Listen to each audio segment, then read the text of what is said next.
صلوا على النبي يا حبايب قلبي. كل سنة وانتم طيبين. تعالوا نعمل مع بعض النهاردة. قصدي انا عملت النهاردة بانيه ومكرونة بالبشاميل. المكرونة بالبشاميل مع البانيه تحفة. بصوا من البانيه قمر، بس مش عارفة اقطعه عشان سخن. بسم الله ما شاء الله، اللهم صل على النبي، حاجة كده عظمة. حاولوا تجربوها هتحبوه والله العظيم. بصوا البانيه مع المكرونة بالبشاميل خطير.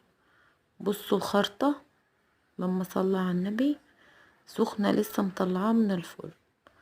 بصوا يا دوبك بصراحة ربنا، يعني طلعتها وسبتها دقيقتين تلاتة كده. بصوا بسم الله ما شاء الله، الخرطة بعد ما سبتها بقت جميلة، طالعة خرطة بخرطتها، وبسم الله ما شاء الله البشاميلية بتاعتها كتيرة